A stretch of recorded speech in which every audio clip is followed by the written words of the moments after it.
재택근무를 할 때 지켜야 하는 10가지에 대해서 이야기를 한번 해보려고 해요. 사실은 그 무슨 일들 중에서 가장 중요한 원칙이에요. 일하고 개인 삶이 완벽하게 무너질 수 있다는 얘기기도 하거든요. 출근을 했으면 퇴근도 해야 되잖아요. 내가 문을 열고 나오면 언제든지 함께 시간을 보낼 수 있다는 걸 명확하게 알려주는 게 중요합니다.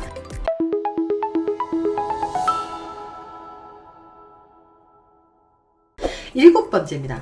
우선순위를 정해놓고 중요한 일은 오전에 해치워라. 집에서 일할 때 아침형이 있고요, 저녁형이 있어요. 아침형 같은 경우는 아침에 눈을 떴을 때 집중이 많이 되기 때문에 중요한 일은 아침에 하는 게 좋고요. 그리고 저녁형인 사람들 같은 경우는 아침보다 저녁에 더 집중이 되기 때문에 저녁대로 하려고 하는 경향성이 있거든요. 하지만 모든 우선순위는 내가 눈 떴을 때 먼저 해치우는 게 가장 중요합니다. 그래서 사람들이 집에서 일할 때 나타나는 흔한 유형들이 뭐냐면 무슨 일을 해야 될지 몰라서 시간을 막 낭비하고, 그리고 휴대폰 게임을 한다거나 TV를 본다거나 멍하니 있는 거예요. 아니면 집에 있기 때문에 평소보다 더 많은 일을 하기도 하고요. 그래서 이렇게 할 일 목록을 만드는 것은 사무실에서도 유용하지만 특히 집에서 일할 땐 더 중요합니다. 목록을 작성한 뒤에 가장 중요한 일부터 빠르게 해치워버리는 게 되게 중요하고요. 오후가 되면 사무실에 있을 때보다 집중력이 훨씬 더 흐트러지기 쉽기 때문에 먼저 해치워버리는 게 좋습니다. 그리고 혹시라도 어린 자녀가 있는 부모님이라면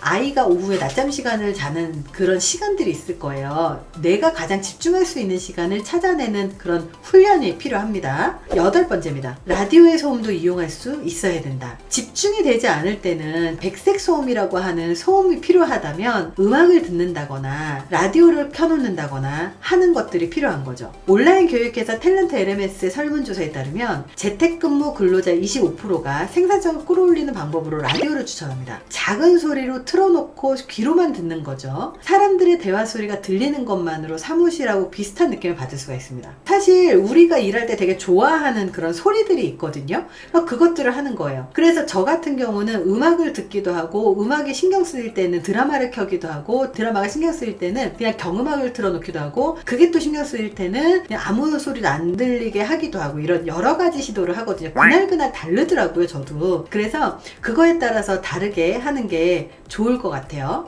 자, 9번째입니다. 출퇴근을 아꼈잖아요, 시간을. 그러면 그 시간을 잘 활용하셔야 돼요. 재택근무의 가장 큰 장점이 뭐냐면 출퇴근 시간을 아낄 수 있습니다. 침실에서 나와서 거실로 나가는 게 출근이라면 정말 2시간 걸렸던 게 1분이면 끝나는 거잖아요. 그래서 이 시간을 유용하게 활용할 수 있어야 되는데, 밀린 잠을 보충을 하는 것도 좋지만요, 이 시간에 운동을 한다거나 아니면 그 시간에 내가 뭔가 생산적인 일로 활용을 하려고 하는 그런 생각들을 하시는 게 훨씬 더 좋아요. 그리고 아이들이 있으면 평상시엔 잘 못 놀아주잖아요. 그럼 출퇴근 시간 아낀 시간을 그냥 아이들을 위해서 집중적으로 놀아준다고 생각을 하면 오히려 업무 시간에는 아이들이 방해하지 않을 수도 있습니다.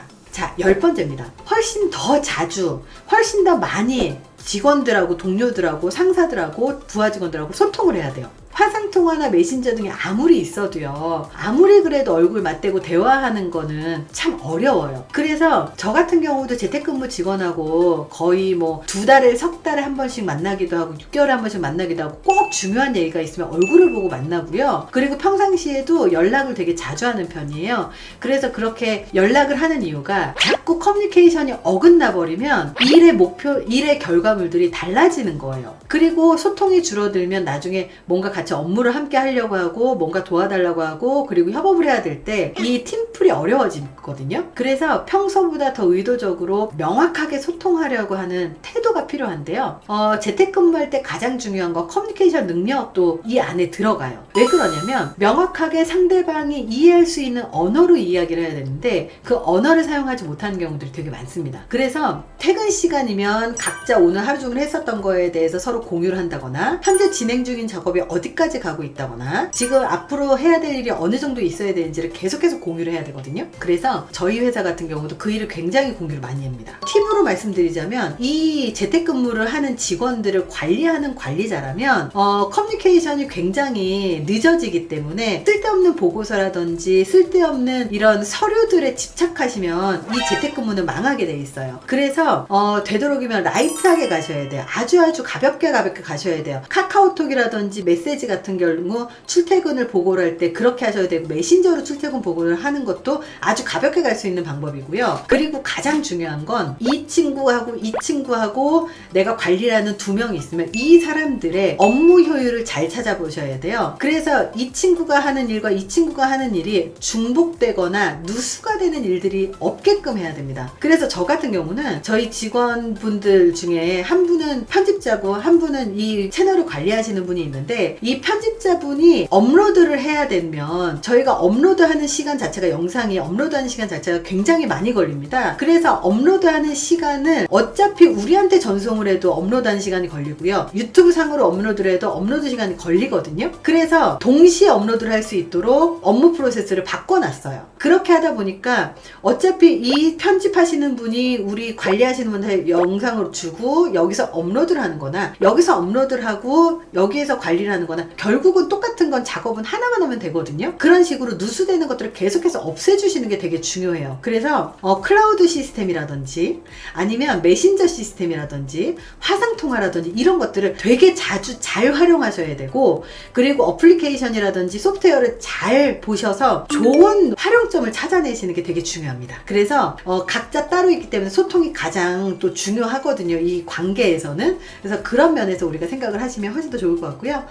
우리가 재택근무를 할 때 참 어렵습니다. 저도 재택근무 많이 해봐서 알지만 재택근무가 집에서 집중을 한다는 게 어려워요. 왜냐면 침대가 바로 옆에 있기 때문에 자꾸 졸리고 자고 싶고 자고 일어나서 좀 이따 일을 할 수 있을 것 같고 막 이래요. 그럼 밤새면 다음날 또 늦게 일어나고. 그래서 이렇게 출근 시간과 퇴근 시간이 정해져 있는 건 굉장히 중요하고, 그 시간 동안에 나만의 루틴, 그리고 나만의 공간과 시간의 경계를 만들어 나가면서 자꾸 이 공간 안에서 업무와 개인의 생활을 분리해 나가는 게 되게 중요합니다. 이번 영상이 도움이 되셨길 바랍니다. 감사합니다.